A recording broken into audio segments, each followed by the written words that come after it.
All right, welcome back. Today we're doing a video on tropes. We're going to be ranking some tropes that I just threw in a list, some tropes that I like, some tropes that I dislike. And then we're going to talk about them a little bit, but also, I'm going to rank them as I see fit. And maybe I'll give a couple book recommendations as well as I'm going through the tropes. It's a delicate balance. Just trying to get all this shit working and whatnot. Let's jump into it. So for the first trope that we have, I have the chosen one trope. And while I like the chosen one, I don't know. All right, chosen one I'm going to put in B.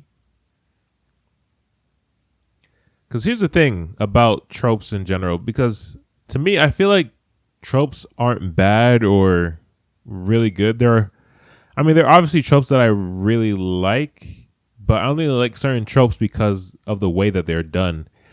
Somebody can take a trope that I, really like. One of these tropes that I really like that we'll get to on this list is the retired badass, and they can do it really well. But at the same time, somebody else can take that same trope and just do a horrible job at executing it, right? So the way I'm ranking this list is kind of based off of things that I've read already and just my overall feeling towards the specific trope. So things that I've read and how I feel about how the tropes in those books that I've read were executed, and then just what my overall feelings and vibe is to those tropes. So for the chosen one, I've read a couple of books where I've read some books. Like Harry Potter. I was a big Harry Potter fan, where the chosen one trope was done really well. Ish. But at the same time, I think the chosen one, there was a time in fantasy, but even still, probably, still there is fantasy books where the chosen one trope has been oversaturated, and we have had a lot of people, or we've had a lot of books where the chosen one trope kind of got watered down and wasn't executed as well as it could be. All right, so that's why I'm gonna leave it in B, because I like the chosen one trope, but I think that it is oversaturated a little bit. All right, next we have this is the farm boy trope. Farm boy, farm gal. I'm going to put this in... I'll put it in A tier. I like farm boy, farm person, farm gal trope. While it's another one that's been overdone, I think in terms of like giving your character a starting point in their journey, it's a pretty, I think it's a fine area to start for a character. So I'm gonna put it in B. I'm gonna put it behind. Yeah, I'm gonna put it in B tier behind chosen one. I think it belongs there. I think it's all right. I don't think it's like I haven't seen a book where it's been executed to like perfection that it deserves A tier. So, but I do like the trope. So B, average overall. Miscommunication, D. A lot of books do this miscommunication trope as a way to either A, not tell other characters in the story, what maybe our main character or somebody else might know, so that, the plot or, the miscommunication can service the overall story instead of just like characters being able to talk openly about what's going on and either why they have, an issue between each other or why there might be a misunderstanding. Miscommunication is used a lot, I think, by authors in a way to kind of like talk around a lot of stuff and give us some more tension. When honestly, at the end of the day, when you read it the first time, I think you will see miscommunication and it doesn't get annoying. But after reading it multiple times, it's kind of annoying to me. That's why I put it in D. I think a book that I read that did miscommunication pretty well was The Mad Ship by Robin Hobb. There was a section of the book where there are two characters. They're trying to talk to each other, but at the same time, they have their own personal baggage or own personal, way that they're viewing something and the way that they're interpreting the actions of the other character that they're interacting with. And the miscommunication between them is actually done in a genuine way where it doesn't seem like it's a forced thing that the author is doing to kind of give you tension between the characters or give you word. So yeah, I would say a book that I've seen miscommunication being done well in is The Mad Ship by Robin Hobb. If there's any other books, let me know in the comments below. Twirly Mustache Villain. I'm gonna put this in C because I think there are a lot of books that have a twirly mustache villain, a villain that doesn't really have anything else other than just being evil. There's no really other substance to them.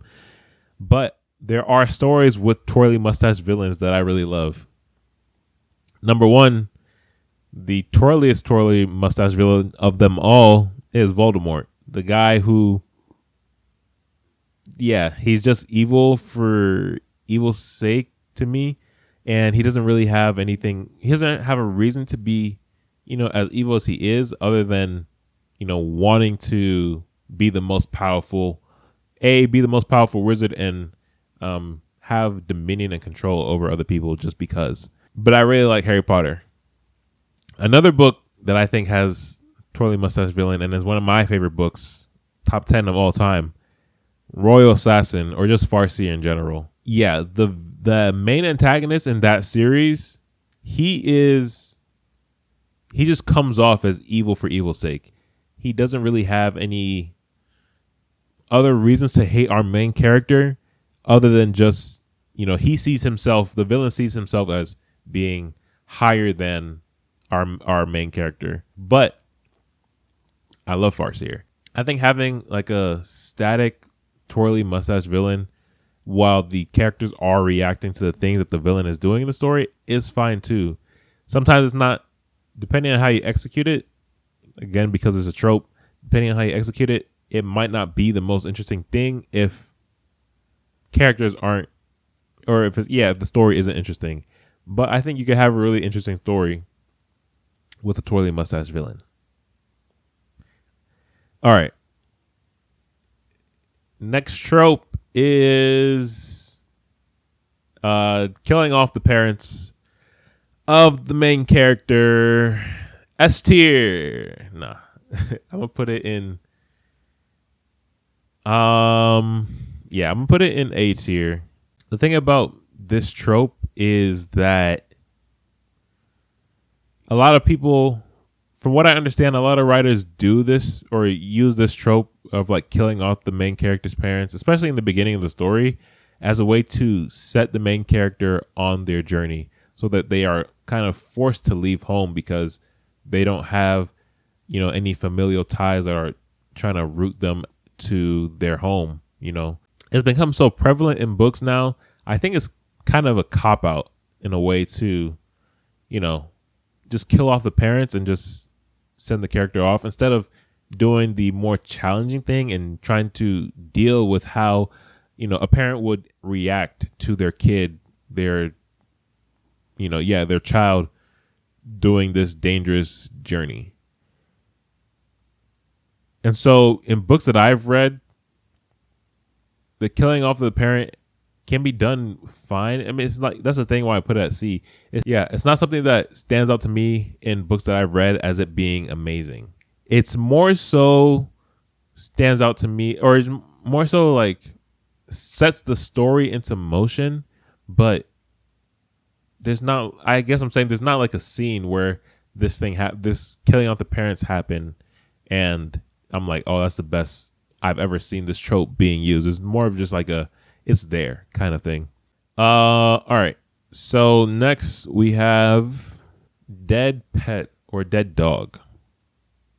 I'm gonna do yeah. I'm gonna do A. I like not that I like dead not not that I like dead pets or dead dogs, but I think the like when this trope is used and when it's done really well, I think it's such an emotional scene for me when I'm reading a book with this trope in it. Specifically in recent memory for me, slight spoilers for if you haven't read any of the Realm of the Elderling books, spoilers for this. Well, I mean, whatever.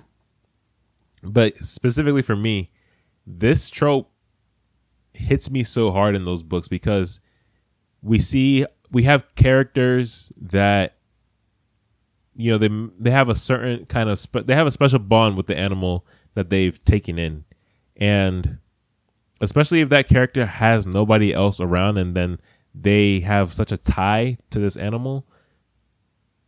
When it's written in the book, it's such an impactful emotional moment, and a lot of the books that I've seen it being done in have always been great. The reluctant hero. We have our main guy, Frodo. Side note, so I don't have a strong opinion. This could be, for me right now, at this point, it could be here or here. I haven't read a lot of books with the reluctant hero. I'm going to put it above. Yeah, I'm going to put it above the villain. I haven't read a lot of books with the reluctant hero. I am starting the Lord of the Rings series or the Lord of the Rings. And I know from watching the movies that Frodo is a reluctant hero. Like, he doesn't really want to be the one to carry the ring, I believe. So I can't really say I dislike it or I love this trope. But I think this trope can do some interesting things for the story. And especially just more like insight into our character and who they are. Next, academia. Academia is S tier. I don't care what you say about this trope. I always love like a school setting, the main character and their friends and whoever it is being, transported off to the school, academy, or whatever to learn about the magic, the world, the society. It doesn't matter. Books that I read where I love this trope: The Will of the Many, amazing. Harry Potter, I mean, obviously. I just read a book. Oh, now I didn't like Poppy War, but I like this section of Poppy War. If anything, the academia portion of Poppy War was my favorite parts of the book. Because of how she would be, just because of the interactions between her and her mentor. After they left the school, my interest in that book started going down. But yeah, I would have to say those three books I love. I mean, what's not to love? Like, come on now. All right, next trope is competent or smart main character. I'm going to put this in. Do I like a smart main character? No, I do not. See, the thing about I'm trying to decide when trying to rank this one is where is it's not if I like a smart main character or not. It's if do I like the stories that I've read that had smart main characters or competent main characters.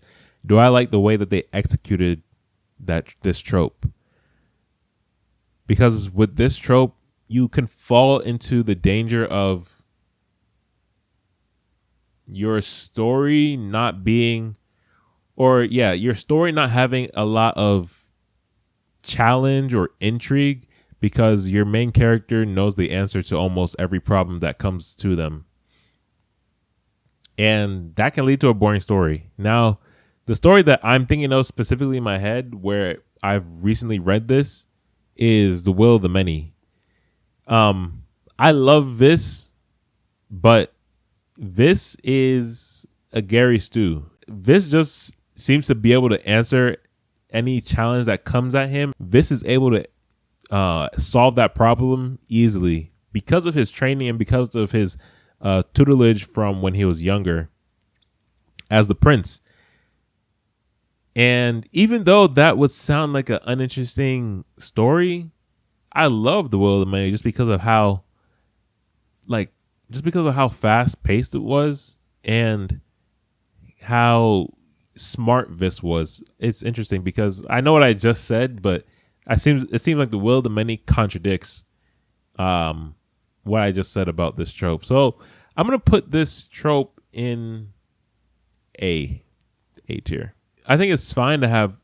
I think it's a good thing to have smart characters. It's just more so making sure that your characters are actually challenged by the problems that you throw at them. Okay, so I used Aang for this picture, but this is just supposed to represent the young heroes or the young main characters, I guess you could say. So books where the main characters or our heroes of the story are just like adolescents, teenagers, and they're supposed to be able to solve all the problems of the world. I'm going to put it in B.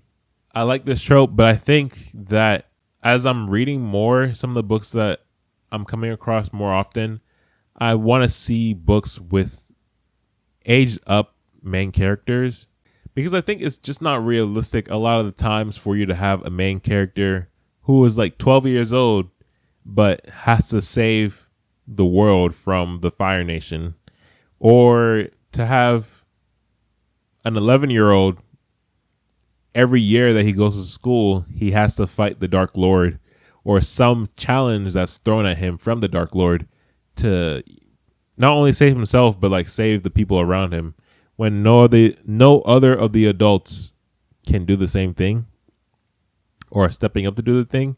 I don't know. I think I like this trope of the young hero. I just don't always like how it seems that the struggles of the world are placed on this 12-year-old's shoulders, but there's nobody around really to help. Orphan trope.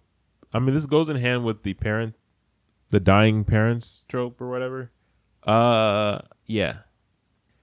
I like the orphan more. I think depending on where you take a story or where you like start a story, especially in a character's life and their journey, a character that we're being introduced to in the beginning of the book can have been an orphan for years, for most of their life. Like they've never known their parents.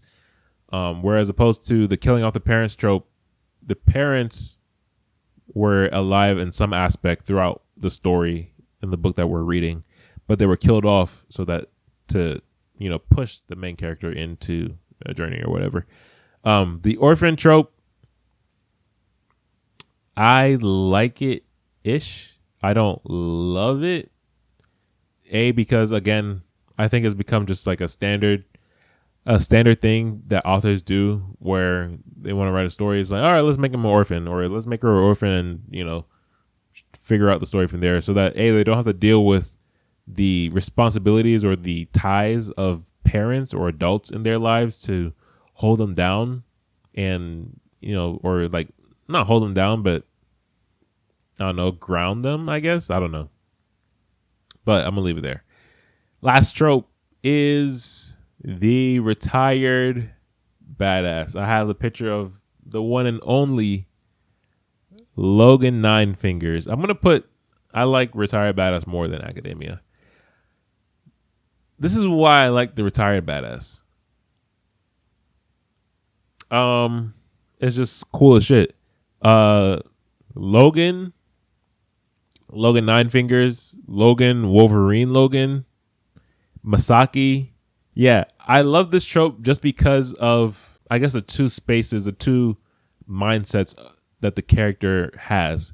The character is trying to forget their life, trying to put the things that they've done in their past behind them, and trying to move forward and do different things, just start a new life almost. Most of the time, they're just trying to start a new life. But at the same time, or me personally, I know how people talk about this character like they were the shit, like, you know, they were the juice. They talk about this character like they could kill a whole army, basically, right? And so it's like I think I love this trope because I like our characters progressing in their journey, progressing and, you know, moving forward with where they are in their journey.